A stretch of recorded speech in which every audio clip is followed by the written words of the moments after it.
तो स्वागत है आप सबका द विरल लखानी शो पे। और आज हम पीएसजी और इंटर मिलान के बीच जो चैंपियंस लीग की फाइनल हुई उसके ऊपर बात करने वाले हैं। 5-0 का स्कोर लाइन रहा और बहुत ही वन साइडेड मैच थी। ठीक है, बात करते हैं पूरी मैच के ऊपर इस वीडियो में। लेकिन वीडियो शुरू करने से पहले द बेसिक्स, वीडियो को लाइक कर देना, वीडियो को शेयर कर देना और चैनल को सब्सक्राइब कर देना। तो मैच बहुत ही वन साइडेड था। मतलब पिछले 3-4 साल में चैंपियंस लीग के जितने भी क्रूशियल मैचेस हुए हैं, क्वार्टर फाइनल, सेमीफाइनल और फाइनल, जितने भी बड़े बड़े क्लैशेस हुए हैं, उसमें एक में वो रियल मैड्रिड और मैनचेस्टर सिटी वाला मैच हटा दूँ 3 साल पहले जो हुआ था, तो उसको छोड़ के इतना वन साइडेड मैच कोई नहीं रहा है पिछले 3-4 साल में, और उसमें भी खास करके फाइनल में। ठीक है, और जो कि बहुत अनएक्सपेक्टेड था, क्योंकि इंटर मिलान से ये एक्सपेक्टेड है कि लो ब्लॉक में उनका जिस तरीके का डिफेंस है, जिस तरीके की उनकी लाइनअप है 5-3-2 में, ये एक्सपेक्टेड ही नहीं था कि ये स्कोर लाइन होगी और ऐसा परफॉर्मेंस होगा इंटर मिलान की ओर से। लेकिन बहुत घटिया खेला यार इंटर मिलान, बहुत ही घटिया खेला। ठीक है, सबसे पहले दोनों टीम के गेम प्लान के ऊपर आ जाते हैं। सबसे पहले पीएसजी की बात करें, दोनों टीम की बात करते हैं, तो दोनों टीम का जो नेचुरल गेम प्लान है उसी के साथ उतरे थे। दोनों ने ऐसा कुछ चेंजेस नहीं किया था, ना ही लाइनअप में ऐसा कुछ प्लेयर वाइज चेंज था कि जो कि तुमको देख के शॉकिंग लगे कि इसको क्यों स्टार्ट मिला है। ठीक है, पीएसजी जो कि पूरा सीजन किया उन लोगों ने, और जैसे वो लोग खेलते हैं high pressing, proper high pressing चल रहा था और वही गेम प्लान के साथ वो लोग आए थे। ठीक है, on the other side Inter Milan इतना हाई प्रेस नहीं करती है, वो लो ब्लॉक में ही प्रॉपरली डिफेंड करते हैं, और जब बॉल नहीं होता है तो 5-3-2 का उनका जो शेप होता है वो प्रॉपरली मेंटेन करके वो लोग डिफेंड करते हैं, और वही वो लोग कर रहे थे। तो दोनों टीम अपना जो नेचुरल गेम प्लान है उसी के साथ मैच में आए थे। ऐसा नहीं था कि इंटर मिलान कुछ आउट ऑफ द बॉक्स या अपना नेचुरल गेम प्लान छोड़ के कुछ अलग खेल रहे थे। लेकिन पीएसजी की प्रेस के सामने इंटर मिलान के पास कोई जवाब था ही नहीं, और खास करके उनके फुल बैक्स। डीमार्को ने क्या घटिया गेम खेली, मतलब उसके पासिस इतने वियर्ड जा रहे थे, जिस तरीके से वो खेल इतना बिगाड़ रहा था। ठीक है, प्रेस हो रहा था, जो कि मैं नहीं बोलूंगा कि बहुत कुछ आउट ऑफ द बॉक्स है। आजकल की दुनिया में ये प्रेसिंग गेम ऐसी ही होती है। तो तुम्हारा चैंपियंस लीग का फाइनल है, you should have come prepared for this. तुमको मालूम है पीएसजी ऊपर से प्रेस करने वाली है, so what are the solution for you have for this, and they had no solutions. और अगर कोई था तो वो डीमार्को ने पूरा बिगाड़ के रख दिया, कुछ वो प्रॉपर कर ही नहीं रहा था। ऊपर से जब प्रेस हो रहा था तब यान सोमर से सेंटर बैक, और सेंटर बैक्स के पास जब फुल बैक्स के पास बॉल आ रहे थे, उसमें भी खास करके डीमार्को एक ही चीज हो रही थी, 9 आउट ऑफ 10 केस में वो बॉल उड़ा रहा था कि मार्कस थूरम चेस्ट पे या कहीं पे कलेक्ट करके सेकंड बॉल पे हम खेल लेंगे। ठीक है, लेकिन वो नहीं होता है, हर बार तो नहीं होता है, और उस मैच में एक भी बार नहीं हुआ। ठीक है, जितनी भी बार डीमार्को ने ऐसे बॉल डाला, वहां पे पीछे मार्किनियस और पैचो खड़े हैं यार, हर बार उन लोगों ने बॉल जीत लिया और इंटर मिलान ने पोजीशन गवा दी और पीएसजी के पास पोजीशन आ जाती थी। ठीक है, और इसकी वजह से इंटर मिलान का मिडफील्ड पूरी गेम में कहीं दिखा ही नहीं, जिसको one of the best midfield बोला जाता है इंटर मिलान का। मुझे बताओ, पहले हाफ में इंटर मिलान का मिडफील्ड कहाँ था? सेकेंड हाफ में तो सब्स्टिट्यूट करके पूरा मिडफील्ड ही हटा दिया, वहीं पे साइकोलॉजिकली हार गए इंटर मिलान। लेकिन फर्स्ट हाफ में where was Inter Milan midfield? वो कहीं थे ही नहीं, क्योंकि इस तरीके का प्रेस चल रहा था, और पीएसजी ने जिस तरीके से पोजीशन अपने पास रखी, इंटर मिलान के मिडफील्ड के पास कोई जवाब था ही नहीं। And on the other side PSG का मिडफील्ड, और खास करके विटिनिया, इतना छोटा सा है, लेकिन जिस तरीके से वो खेल रहा था और इसके रन में जो इंटेंट दिखता है ना, ठीक है, डिफेंडर से बॉल कलेक्ट करने के बाद वो जिस तरीके से टर्न लेता है, मिडफील्ड से आगे निकल के लाइन ब्रेक करके जिस तरीके से पास करते हैं, ठीक है, मतलब अनबिलीवेबल यार। इतना छोटा सा है, लेकिन मतलब हाइट में इतना छोटा सा है, लेकिन जो वो खेलता है यार। और मैं बोलूँगा champions league midfielder of the year award जो है वो विटिनिया को ही मिलना चाहिए, जिस तरीके का परफॉर्मेंस उसने पूरे सीजन में दिया है, खास करके चैंपियंस लीग में। और बाकी के दोनों मिडफील्डर भी, विटिनिया की इतनी बात में जोआओ नेवेस का नाम निकल जाता है, लेकिन जोआओ नेवेस की भी गेम, फेबियन रुइज जिस तरीके से खेला यार इन तीनों मिडफील्डर ने, अनबिलीवेबल। पहले गोल की बात करते हैं, ठीक है, और यहाँ पे बात होगी डूरे की। जिस तरीके का परफॉर्मेंस ये 19 साल के लड़के ने दिया है ना, अभी हर लोगों के मुंह पे इसका नाम होगा, जिस तरीके का परफॉर्मेंस दिया उसने। ठीक है, जो उसने स्पेस क्रिएट करके वहां पे रन निकाला, एंड अगेन डीमार्को ने उसको ऑनसाइड प्ले करवा दिया, इतना लो खड़ा था वो, और वहां पे विटिनिया ने लाइन ब्रेक करके जो पास निकाला यार डूरे को, what a pass that was. वहां फिर एकदम इजी था, उसने हकीमी को क्रॉस किया और हकीमी ने एकदम इजी फिनिश करके गोल मारा। उसके बाद देख के बहुत अच्छा लगा, हकीमी ने सेलिब्रेट नहीं किया क्योंकि हकीमी इंटर मिलान के साथ खेला हुआ है 3-4 साल पहले। लेकिन अगेन यहाँ पे जो एक्सपेक्टेड नहीं था इंटर मिलान से वही हुआ। मिडफील्ड से वहाँ पे प्रॉपर प्रेस हुआ ही नहीं, जो उनका लो ब्लॉक में प्रॉपर डिफेंडिंग होता है। आराम से ये लोग विंग से बॉल घुमा रहे हैं, वहां से क्वाराक्शिलिया विटिनिया को पास दे रहा है, वो इतना आराम से हेड्सअप करके इतना इजीली पास भी निकाल दे रहा है यार इंटर मिलान के सामने। ठीक है, पीछे डिमार्को ने उसको इतना ऑन साइड प्ले करवा दिया डूरे को। ठीक है, और वहां पे 1-0 से आगे हो गया PSG। ठीक है, अब आ जाते हैं दूसरे गोल के ऊपर। दूसरे गोल में सबसे पहले तारीफ होगी पैचो की। ठीक है, अगर किसी ने ध्यान से देखा हो तो काउंटर अटैक पे ये जो गोल मारा PSG ने, वहां पे डिफेंडिंग में वो बॉल पीछे जा रहा था जो कि शायद कॉर्नर हो जाता, वहां से पैचो ने वो बॉल निकाला है एकदम गोल की लाइन से। ठीक है, और वहां पे इंटर मिलान पूरा आउट ऑफ शेप था, ना उनके मिडफील्डर प्रॉपर पोजीशन में था काउंटर अटैक को क्लोज करने के लिए, ना उनका कोई डिफेंडर प्रॉपर पोजीशन में था वो काउंटर अटैक को क्लोज करने के लिए या उसके साथ रन अप करने के लिए। वहां से डेम्बेले को पास गया और डेम्बेले ने पागलों की तरह रन लिया। यहाँ पे सिर्फ डिमार्को पीछे आ गया था डूरे के साथ, लेकिन बेस्टोनी कहीं पिक्चर में नहीं था।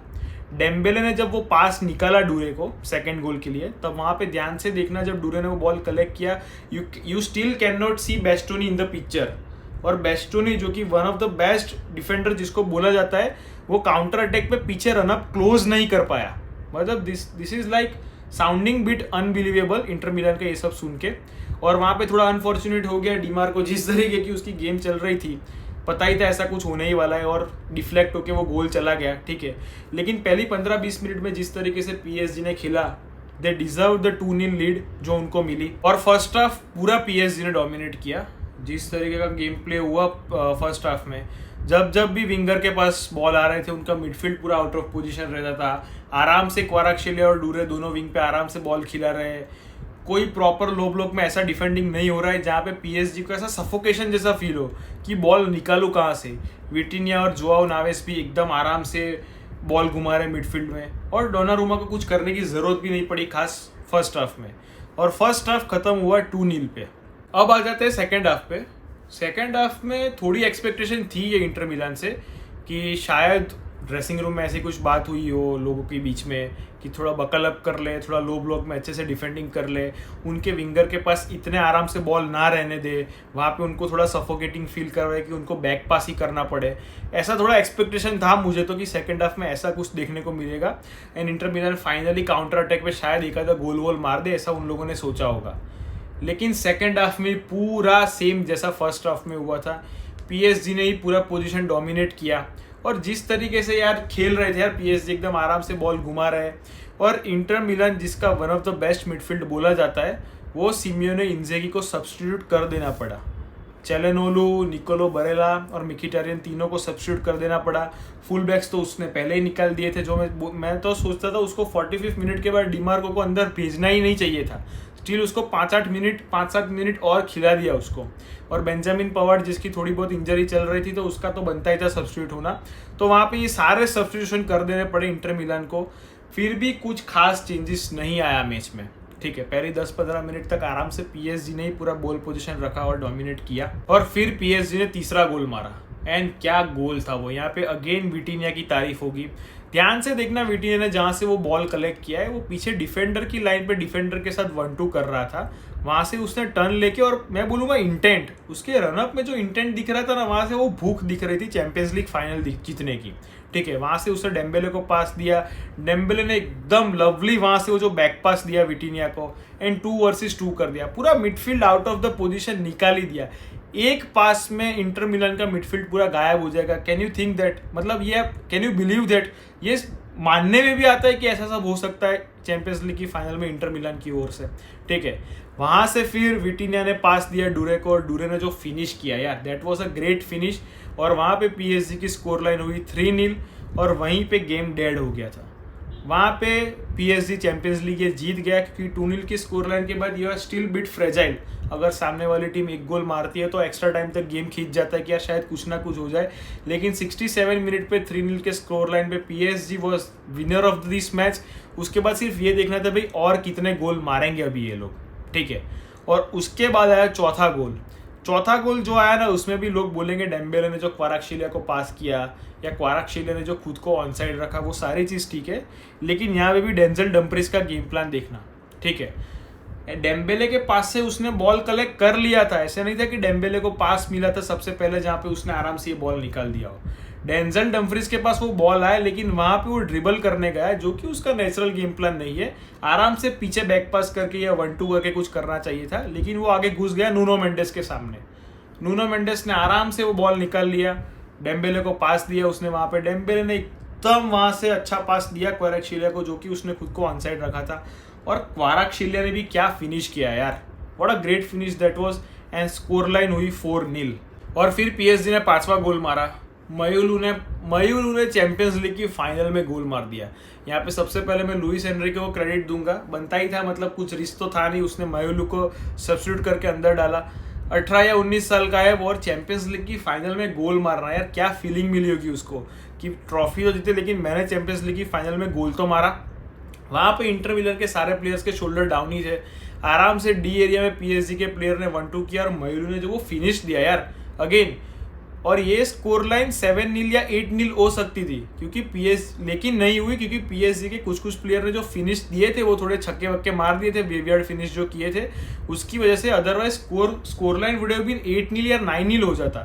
ठीक है, सो इवेंचुअली 90 मिनट पे गेम फिनिश हुई फाइनल पे और पीएसजी चैंपियंस लीग जीत गया और उसके साथ साथ पीएसजी ने ट्रेबल भी कंप्लीट कर दिया। और यहाँ पे अब तारीफ होगी लुइस एनरिके की, और मैं बोलूँगा ये बड़ी अचीवमेंट है। बार्सिलोना के साथ जो उसने ट्रेबल जीता था उससे बड़ी अचीवमेंट ये है पीएसजी के साथ जो उसने ट्रेबल जीता है वो, क्योंकि वहाँ पे उसके पास Messi, Neymar, Suarez, Busquets, Xavi, Iniesta ऐसे प्लेयर थे।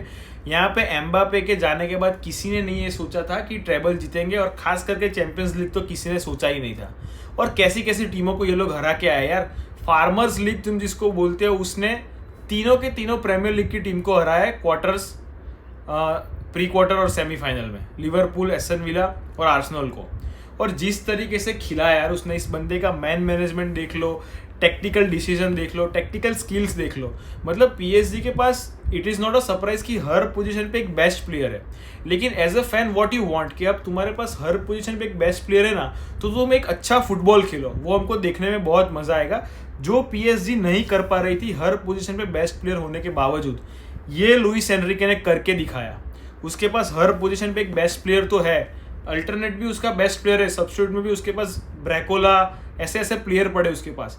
उसने इन सबको साथ में मिलके खिलाया और जो गेम प्लान बनाया और जिस तरीके से पूरे सीजन में खेला, ठीक है, अनबिलीवेबल लुइस एनरिके। मतलब मैं तो बोलूँगा पीएसजी के ओनर को थोड़ा 3-4 साल का और कॉन्ट्रैक्ट दे दो लुइस एनरिके को, क्योंकि इस बंदे का मैन मैनेजमेंट और टेक्निकल डिसीजन और स्किल्स जिस तरीके से चल रहा है बहुत कुछ अच्छा करके देगा पीएसजी को।